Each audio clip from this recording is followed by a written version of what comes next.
welcome back for week 2 of Ship Happens. Gosh, what a weird time we're in, right?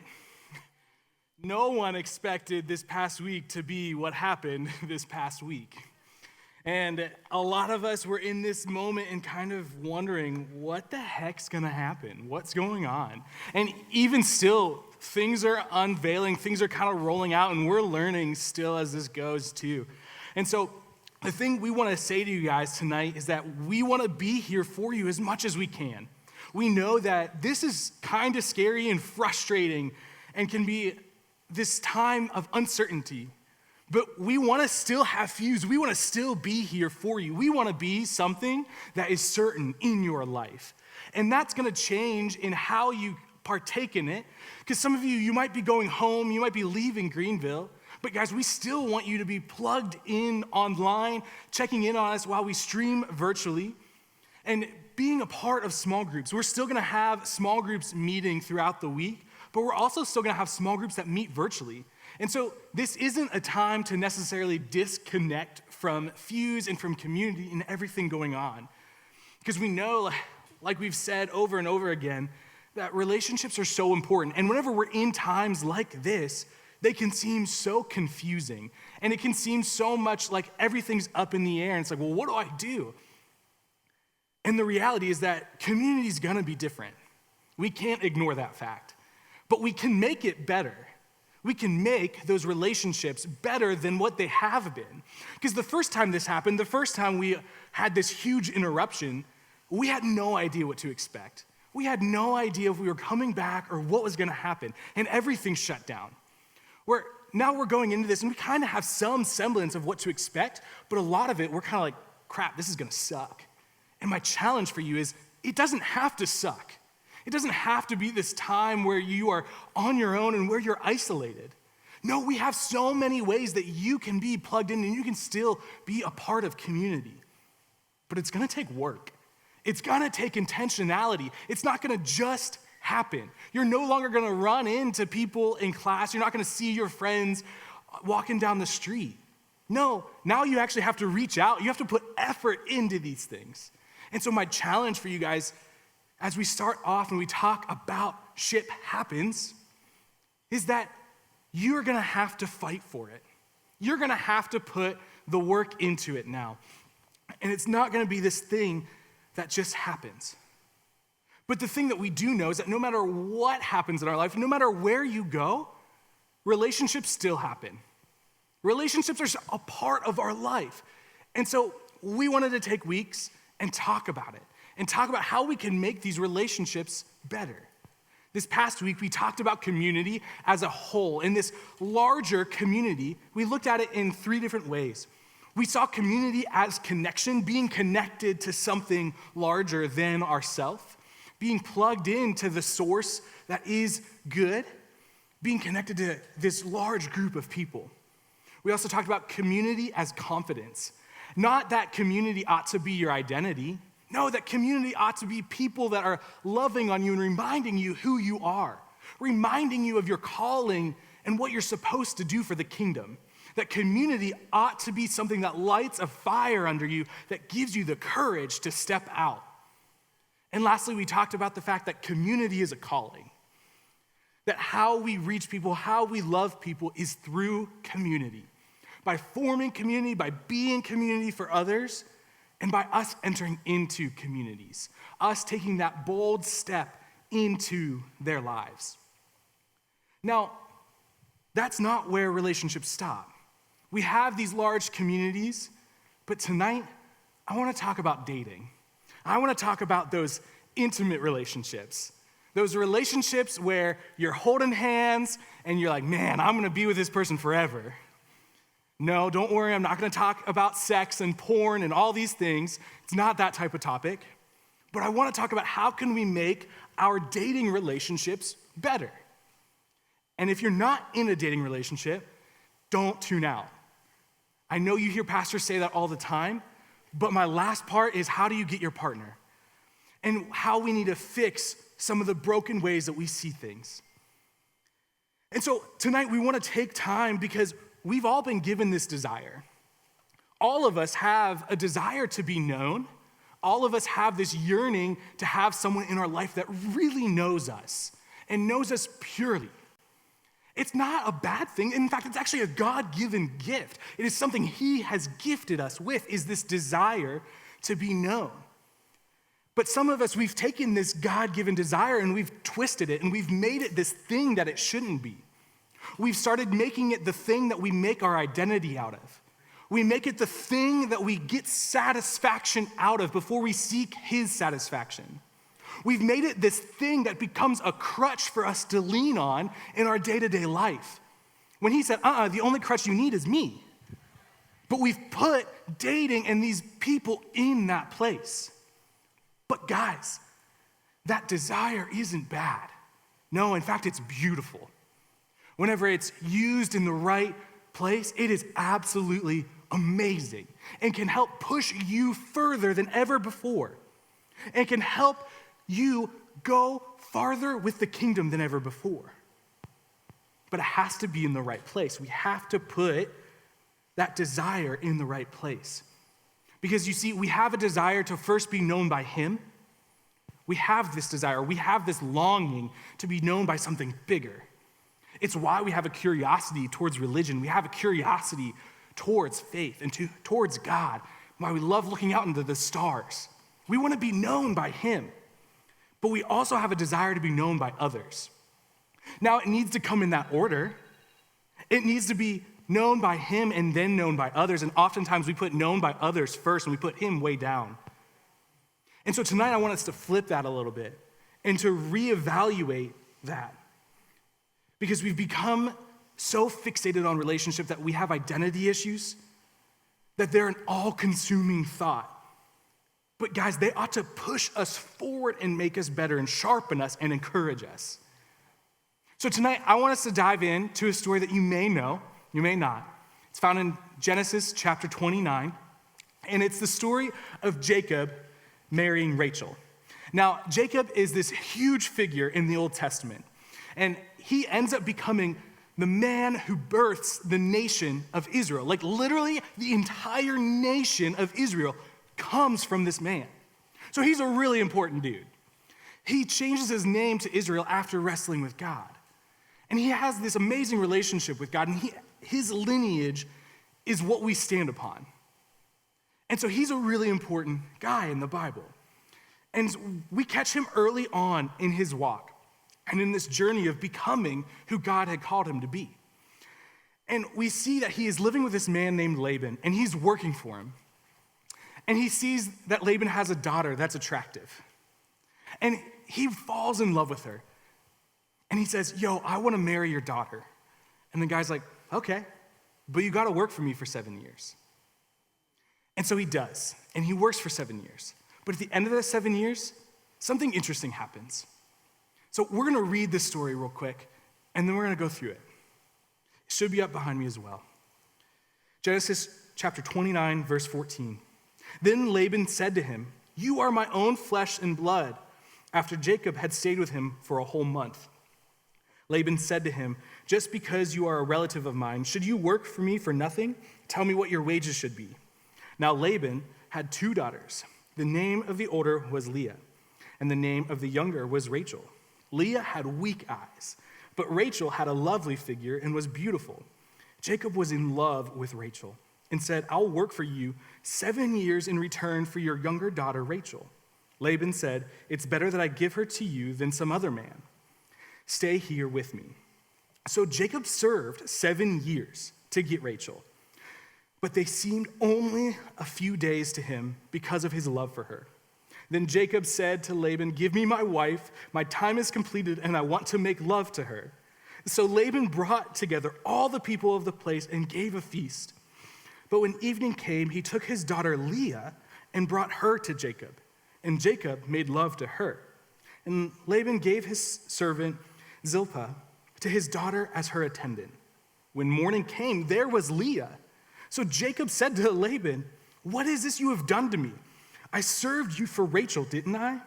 Why have you deceived me?" Laban replied, "It is not our custom here to give the younger daughter in marriage before the older one. Finish this daughter's bridal week. Then we will give you the younger one also, in return for another 7 years of work." And Jacob did so. He finished the week with Leah, and then Laban gave him his daughter Rachel to be his wife. Laban gave his servant Bilhah to his daughter Rachel as her attendant. Jacob made love to Rachel also, and his love for Rachel was greater than his love for Leah. And he worked for Laban another 7 years. Y'all, what the heck? Like, that's a messed up story. You've got this guy, you've got Jacob there, and he's like, "I'm in love with Rachel, and I'm going to give you 7 years." First off, how many of you are willing to work at a relationship for 7 years before you're willing to marry them? Very, very few, I'd bet. He worked 7 years for this, and then his wedding night comes, and what happens? Boom, it's Leah. Are you freaking kidding me? There's so many things wrong in this story. There's so many things that we can learn from this. So what does it mean for us? The very first thing that I see in this is that it shows us we need to protect our relationships and guard our hearts. We need to protect our relationships and guard our hearts. You might be like, "Okay, Rob, how do you get that?" Well, Jacob saw Rachel as this thing that was so valuable that he was willing to work so hard for it. He put so much value into the relationship with her that he was willing to work so hard for her. Now, how many of you have things that you have value in your life? How many of you right now have a TV at home? How many of you have a laptop in your dorm or in your apartment? Great, so how many times are you leaving your apartment door unlocked so people can come take those things? But how are you doing that in your relationships all the time, leaving the door wide open for the enemy to come in there and rob it of everything it was meant to do in your life? How many times have you left your heart so wide open to the other person that by the time the relationship's over, you have no idea who you are? You were so intertwined, you were so wrapped up in them that they were robbing you blind in the night. Guys, we have to protect our relationships. But to do that, we have to see them as valuable.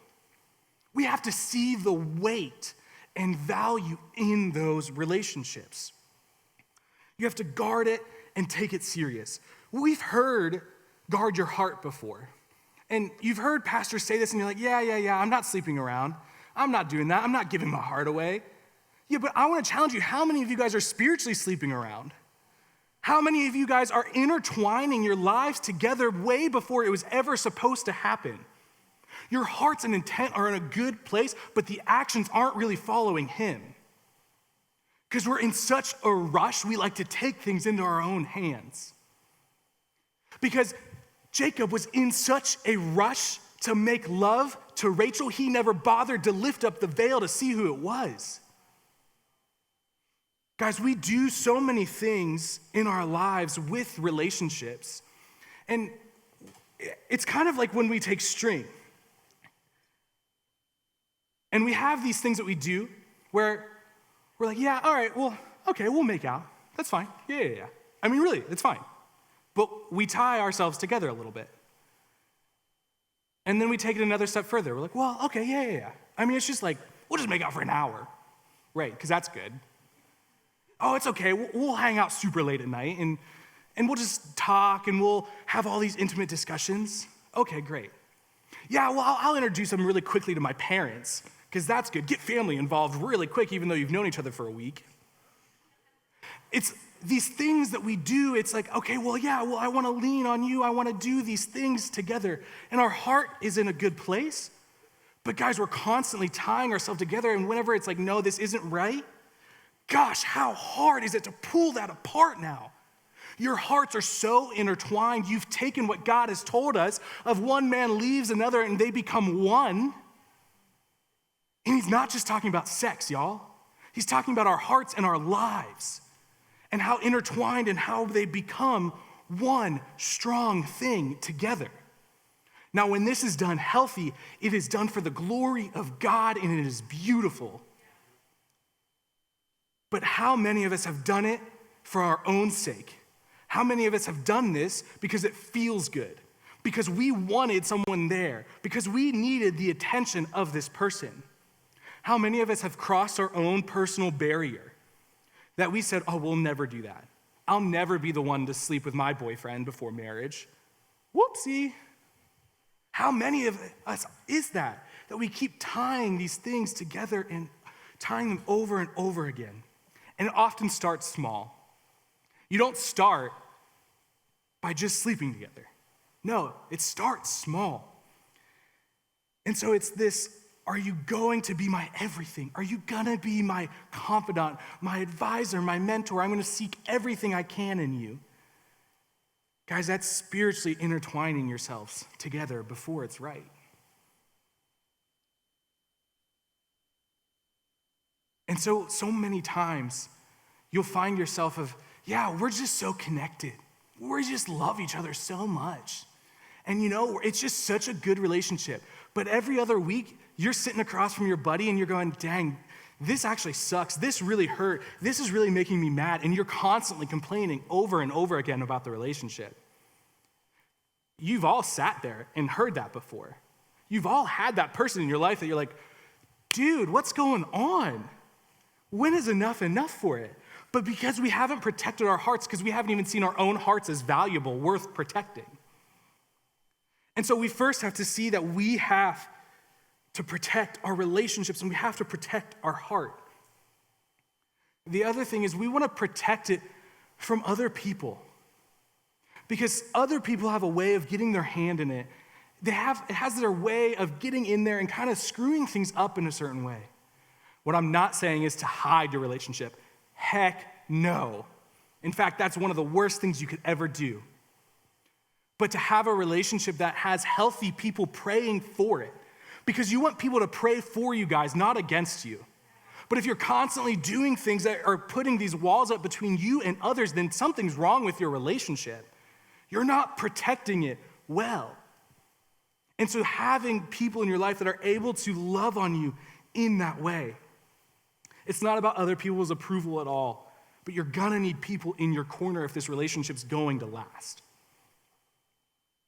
We need to lock it up in the right way. The other thing that we see so prevalent in here is that hidden things hurt things. Hidden things hurt things. Guys, Jacob was lied to. His relationship with Leah was never gonna be amazing because it started on a lie. It started on all of these things that were hidden and broken and messed up. Even when he goes to Laban and says, hey, I want to marry Rachel, Laban is deceiving him. Whether he thought Leah was going to get married in that 7 years or not, he knew the custom.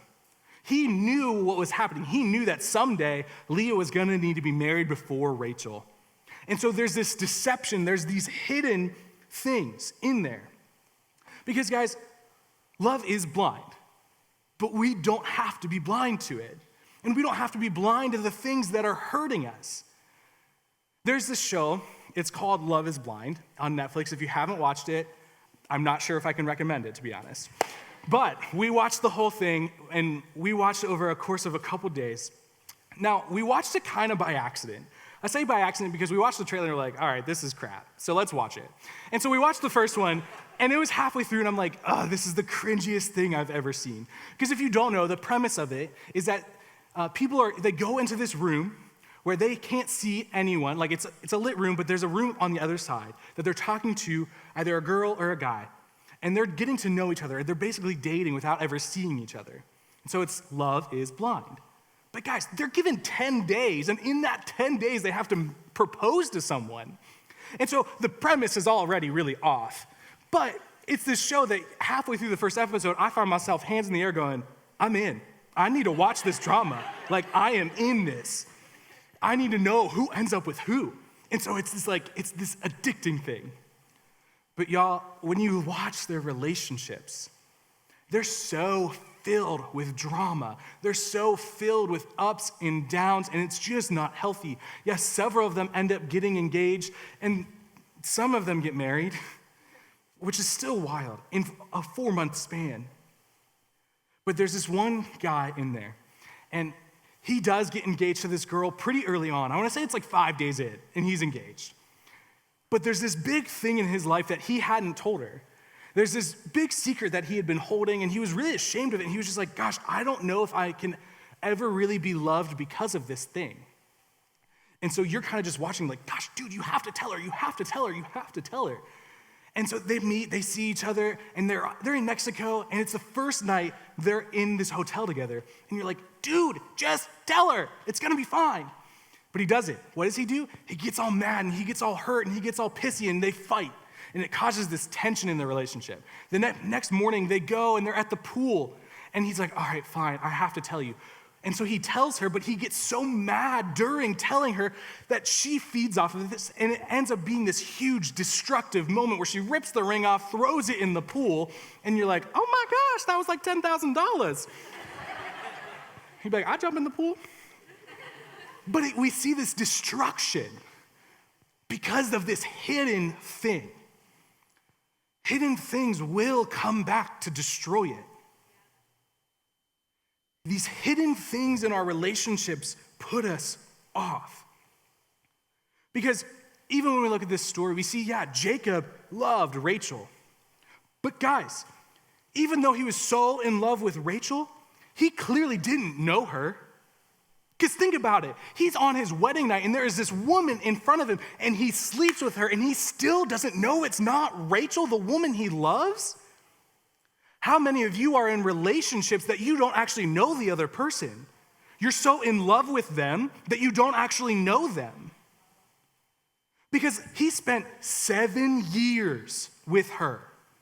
Because he's working on the property of this family. So it's not like she was in a closet for 7 years, y'all. No, he knew her. He spent 7 years with her, and still on the wedding night, he was so unfocused that he messed up with that? Are you kidding? He didn't even take a moment to, like we said, lift the veil and see who was there.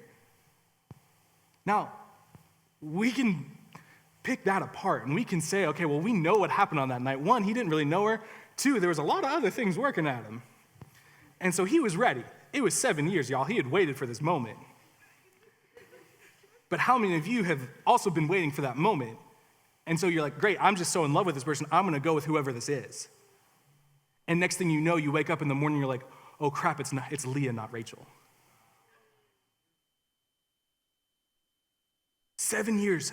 How are you getting to know each other? Are you guys really willing to dive into things that are in your past, and so you're willing to have open, honest communication? But again, we don't want to rush it because then we end up like this. But in a proper time, things that start fast tend to end fast. So don't rush into this, because if this is something that you're actually willing to spend the rest of your life with, that's a long time. So maybe spend more than 3 weeks before you're ready to jump in the sack together. Because see, he got to know Leah real quick. He had never known her, but he got to know her really quick. Because he was so overtaken by emotions that he never really got to see what God was trying to do. The thing is, don't ignore all the yellow flags that are on the playing field in the search for the one big red flag. Now, I've talked about it before, the fact that I was set to be engaged before I ever knew Femi. That there was this girl I was dating, and we had been together for 6-8 months or so, and it was this relationship that just started quick and hot. And it was something that was like, gosh, we got to know each other so quick and so intimately and so well. And it was the first relationship that was like, gosh, this is so God-centered. Thank you, Jesus. This relationship is so good. We're reading together. We're doing things right. We're doing this the right way. And it got to the point where I was like, this is it. She's the one. She's the one that I'm going to spend the rest of my life with. And so I'm sitting there, $2,000+ in my bank account, ready to buy the ring. And I get a phone call from her. She says, hey, we need to break up. I go, what? Leah? But what happened is we hadn't actually really gotten to know each other. We gotten to know the emotion that the other person brought. We had fallen so in love with the concept of this person being there that we actually didn't really get to know the other person. And it took God intervening and really saying to her, hey, you need to end this. for her to listen and go, okay, and it sucked. Gosh, it sucked because we had intertwined, we had tied ourselves so tightly together that when we had to rip it up, dang, that hurt. But gosh, am I so freaking grateful that that didn't happen, y'all. Nothing against her, she's a great woman. But he had a different plan for us. I wouldn't be standing here had that happened. His plan needed to overrule my emotions for me in my life to be able to understand what he was calling me to. Because through the whole relationship, I saw all the yellow flags. I had told my mentors and my friends all the yellow flags, and they tried to get me to see the field that was filled with all these penalty flags. But I was just like, no, that's not a red flag. All I need is the red flag. God, end this. Red flag, please come in vision whenever you're ready. But I had a whole thing of yellow flags, of things that I had compromised on, things that I had said yes to that I never wanted to say yes to, things that I knew in the end weren't going to be good for us. So my question to you is, when is enough going to be enough? When are you going to value your heart enough in a relationship to see that he values it, to see that he has put a calling on your life that is important, that is far more important than any relationship you could ever be in? But what was happening? I had lost focus. And so the last part of how to get your partner 101, guys, we need to fix our focus. Because you see, Jacob, he was so focused on this relationship, so focused on this emotional, on this physical, that he missed out on who was actually standing right in front of him. He missed out on the fulfillment God was trying to give him. He missed out on all of these things going on in his life. Now, guys, Jacob had a pretty sweet deal. I mean, for a while, he had this 2-for-1 thing going on. He had 2 wives in that, but he still wasn't happy. He was still miserable because he had put so much hope, so much stock in this relationship that it wasn't the right thing for him. And he was missing out on the relationship with Jesus. So we want to fix our focus. How many of you are so focused on a relationship with another person that you're missing out on what he's calling you to do? I'm always asked, what's your philosophy on dating? What's your viewpoint? Don't ask me it. You're not going to like it. But the reality is, I always come back with, we ought to be so fixated and focused on him and what he's calling us to do that that's all we care about. Because he hasn't really called us to do anything else. He has put on our lives a calling to grow his kingdom and to be so consumed with him that we can't see anything else. You've heard the phrase that her heart should be so consumed by his that you have to reach through his to get to hers. And that's the reality. And girls, his heart should be so consumed by him that you have to draw closer to God before you can ever get to know him. We want to be people that are so fixated on running our race. In Hebrews 12, it talks about the fact that we need to run our race. Not the race of anybody else, our race. So first you have to know, who are you?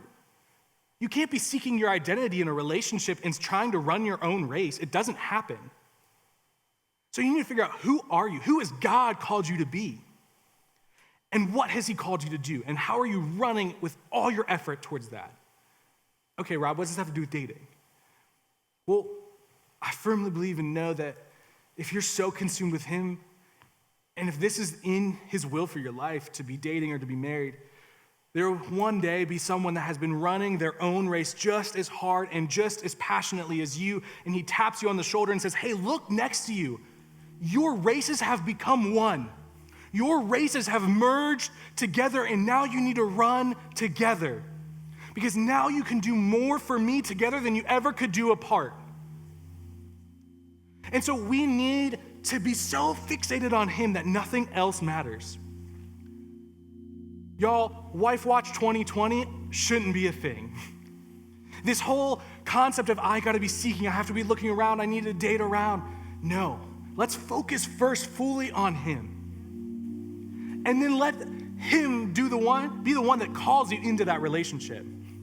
Because how many of you have sat there in a relationship before and said, all right, Lord, do I do this? Do I not do this? Do I do this? Do I do not do this? And he doesn't say anything. So you're like, all right, well, I guess that means yes. No, his silence doesn't mean go. His silence means stay focused. Look at me. Stay looking at me until you hear me say anything else. Until you hear me say, look around. The biggest question that I ask guys whenever they come up to me, like, oh, there's this girl. My question's always, okay, why? Why her? What is your reason for dating? What is your reason for being in this relationship? Because guys, I don't want you to think that I'm anti-relationship. I'm really not. I'm married. Praise the Lord. But your why needs to be focused on him first.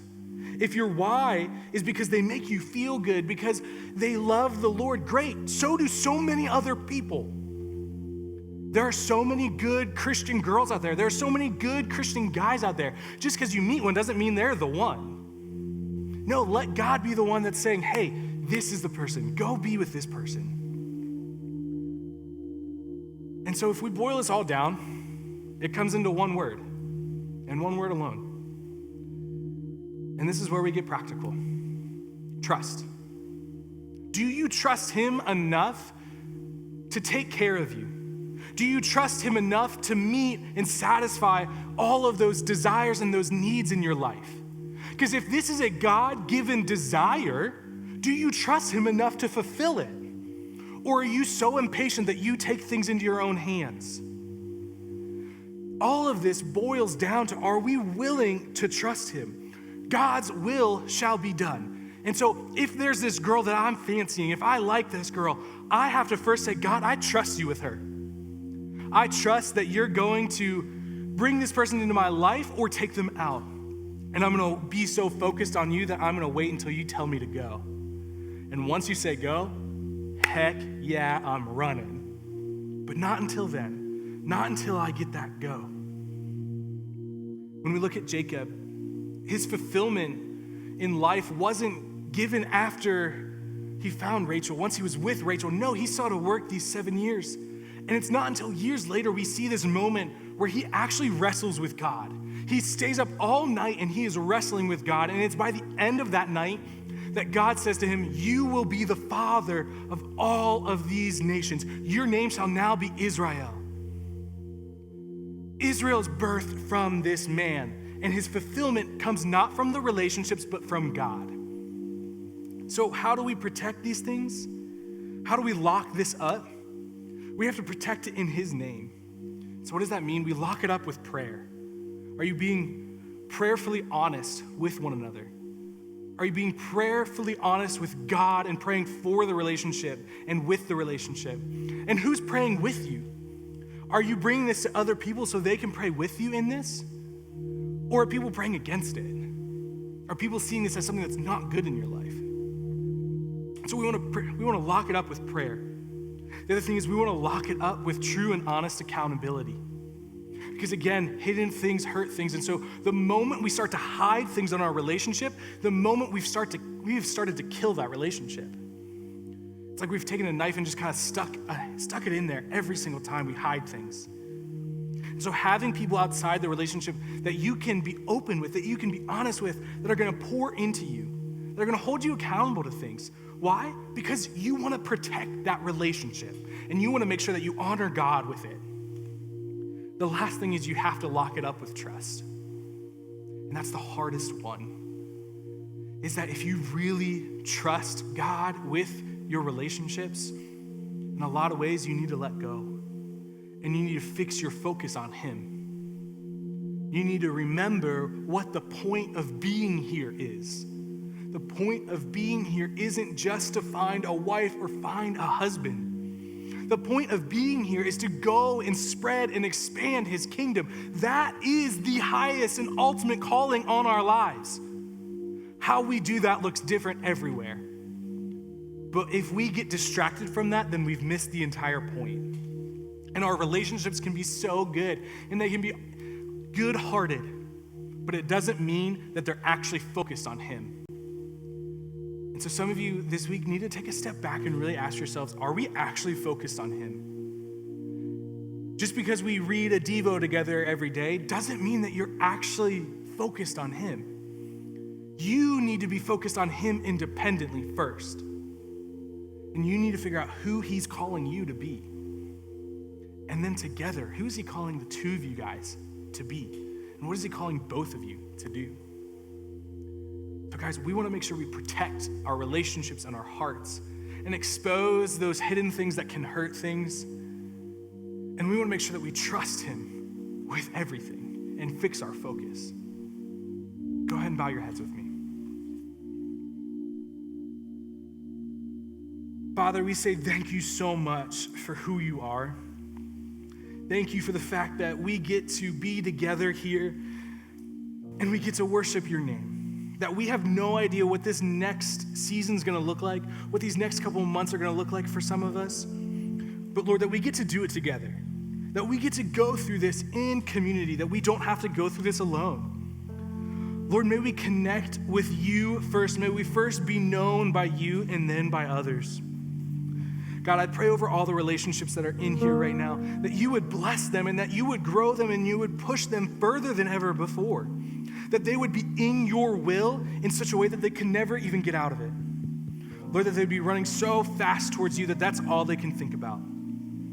Jesus, thank you for what we get to do here tonight. Be with us as we go from this place. It's in your name I pray.